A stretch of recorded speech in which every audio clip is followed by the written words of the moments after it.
రోజుల్లోనే అరకులో ఉన్న అన్ని లొకేషన్స్ మేము కవర్ చేసామండి. అది కూడా చాలా తక్కువ బడ్జెట్లోనే. మేము మొత్తం పిల్లలతో కలిపి 30 మంది వెళ్ళామండి. వైజాగ్ నుంచి స్టార్ట్ అయినప్పటి నుంచి మళ్ళీ వైజాగ్ వచ్చే వరకు ఎంత బడ్జెట్లో వెళ్ళామో మీకు మొత్తం చెప్తాను. Hi hello welcome back to my channel. మీకు అరకు ట్రిప్ కోసం చెప్పాను కదండి, పార్ట్ 1లో సగం వరకు చూపించాను మీకు. నెక్స్ట్ నేను పార్ట్ 2 స్టార్ట్ చేశాను. మేము అరకు ట్రిప్ ఫ్రెండ్స్తో కంప్యూటర్ క్లాస్ బ్యాచ్తో అరకు ట్రిప్ ప్లాన్ చేశాం కదా. అందులో మేము ఫ్రెండ్స్ అందరం ఓన్లీ లేడీస్ పిల్లల్ని తీసుకుని వెళ్ళాం, కిడ్స్ని తీసుకుని. ఆ రోజు మేము ట్రైన్ దిగిన తర్వాత రిసార్ట్కి వెళ్ళిపోయి కొంచెం ఫ్రెష్ అయిపోయి ఫుడ్ తినేసి మేము అలాగే ట్రైబల్ మ్యూజియం అని చాపరాయి చూసుకుని నెక్స్ట్ అరకు పైనరీకి విజిట్ చేసామండి. దీని పార్ట్ 2లో చూపిస్తున్నాం మీకు. అరకు పైనరీ చాలా బాగుంది. ఫోటోషూట్స్కి అయితే చాలా ఎక్సలెంట్గా ఉంటుంది అరకు పైనరీ. పిల్లలు కూడా చాలా ఎంజాయ్ చేశారు.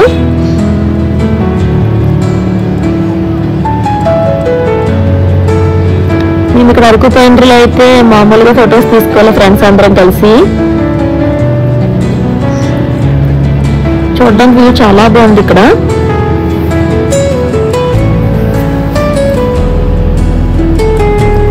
ఫ్రెండ్స్తో వచ్చాం కాబట్టి ఎన్ని ఫొటోస్ అయినా తీసుకున్నాం. అదే ఫ్యామిలీస్తో వస్తే అన్ని ఫొటోస్ తీసుకున్నందుకు ఇంట్లో ఒక రేంజ్లో గొడవ అవుతుంది మాకు.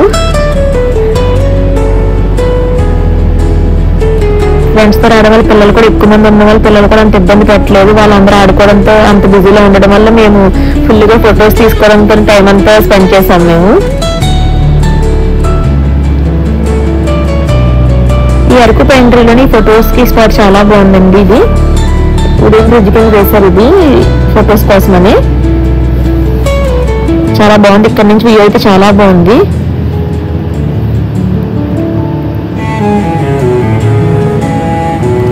ఎక్కువ ఇక్కడ ప్రీ వెడ్డింగ్ షూట్స్ అవుతాయంట. లొకేషన్ చాలా బాగుంది. ఫొటోస్కి అయితే చాలా ఎక్సలెంట్గా అనిపించింది మాకు. మా ఫ్రెండ్స్ అందరూ ఒక్కొక్కరు ఫొటోస్ తీసుకోవడం స్టార్ట్ చేశారు. ఇంకా సింగిల్ ఫొటోస్ అని మొత్తం బ్యాచ్ ఫొటోస్ అని అందరం గ్రూప్ ఫొటోస్ అని తెగ తీసుకున్న ఫొటోస్ అయితే.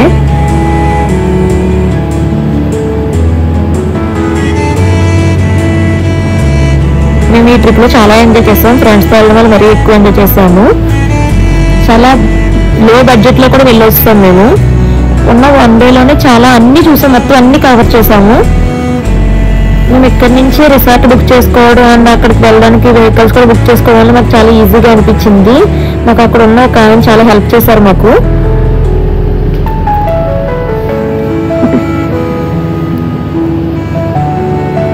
మొత్తం మ్యాక్సిమం అరకులో లొకేషన్స్ అన్ని మేము మొత్తం అన్ని చూసి వచ్చాము. ఓన్లీ లేడీస్ అండ్ పిల్లలు వెళ్ళి మొత్తం అన్ని చూసామంటే గ్రేట్ అని చెప్తారు అందరూ. అయితేని మీరు మొత్తం అన్ని బాగానే కవర్ చేశారు, పిల్లల్ని తీసుకుని వెళ్ళి బాగా ఎంజాయ్ చేశారని కూడా అందరూ అన్నారు.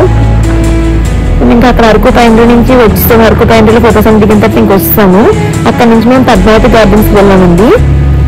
పద్మావతి గార్డెన్స్ అంటే అందరికీ తెలిసే కదా, ఫుల్ ఫ్లవర్స్ ఉంటాయి. అక్కడ మేము వెళ్ళిన ఒక 2 డేస్ ముందు ఫ్లవర్ షో కూడా పెట్టారంట. రకరకాల పువ్వులు ఉన్నాయి. మాకైతే ఇదంతా ఏం కొత్తగా అనిపించలేదు, ఎందుకంటే మేము స్టీల్ ప్లాంట్లో ఉంటాం కదా. మాకు స్టీల్ ప్లాంట్లో 2-3 కిలోమీటర్స్కి 1 పార్క్ ఉంటుంది. మాకు పార్కులో చాలా ఎక్కువ చెట్లు ఉంటాయి. దానివల్ల మాకు పద్మావతి గార్డెన్స్ అంతేమో ఎక్కువ అనిపించలేదు. అంటే ఎప్పుడు చూస్తాం కాబట్టి చెట్లన్నీ ఎక్కువ, మాకు అంత ఎక్కువ అనిపించలేదు. రకరకాల మొక్కలు మాకు స్టీల్ ప్లాంట్లో చాలా ఎక్కువ ఉంటాయి మొక్కలు. అవి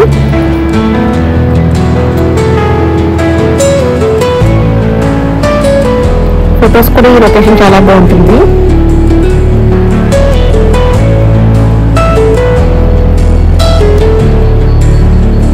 ఏ సీజన్కి సంబంధించిన ఫ్లవర్స్ ఆ సీజన్లోనే మొత్తం అన్ని వాళ్ళు ఒక ఫ్లవర్ షో కింద చూసి పెడతారంట. వెళ్ళినప్పుడైతే చామంతి సీజన్, చామంతిలో ఉన్న అన్ని రకాల పువ్వులను తీసుకొచ్చి ఒక ఫ్లవర్ షో కింద పెట్టారు. చాలా బాగున్నాయి పువ్వులు అయితే.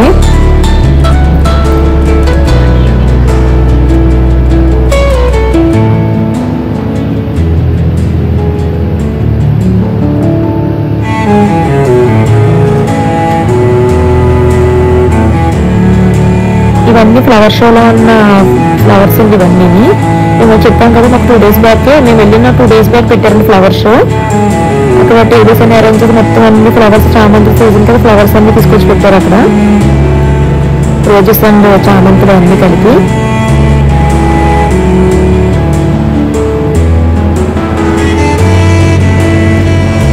పికాక్ అయితే చాలా బాగా డెకరేషన్ చేశారు.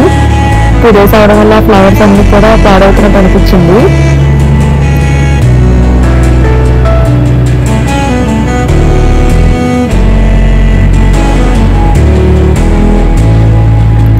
మేము ఈ పద్మావతి గార్డెన్స్ లో కొంతసేపు ఉన్న తర్వాత అక్కడ నుంచి చాక్లెట్ ఫ్యాక్టరీకి వెళ్ళామండి. మేము బయట నుంచి చూస్తాము, లోపలికి వెళ్ళినంత ఏమి ఉండదు అన్న, టైం కూడా లేదు, అప్పటికి ఈవినింగ్ అయిపోయింది, చీకటి పడిపోతుందని మేము మామూలుగా బయట నుంచి చూసి వచ్చేసాము. తర్వాత మీకు చెప్పాక వరకు చలివిస్తవాలని మేము వెళ్ళిన రోజు లాస్ట్ డే అది, మేము లాస్ట్ డే వెళ్ళిన వీడియో అది. ఇక్కడ వెళ్ళినప్పుడు నా ఫోన్ మొబైల్ స్విచ్ ఆఫ్ అయిపోయింది. మా ఫ్రెండ్స్ తీసిన వీడియోస్ ఇవి. చలివిస్తువ లాస్ట్ డే వల్ల చాలా ఎక్కువ క్రౌడ్ ఉంది. ఇంకా మాకు పొద్దున్న నుంచి అలా జర్నీ చేయడం వల్ల ఫుల్గా తిరగడం వల్ల అందరూ స్ట్రెయిన్ అయిపోయి అంత ఎక్కువ చూడడానికి ఇంట్రెస్ట్ చూపించలేదు. ఏదో కొంచెం చూసి ఒక 1 hour 2 hours అక్కడ స్పెండ్ చేసి మేము ఇంకా రిసార్ట్కి వెళ్ళిపోయాము.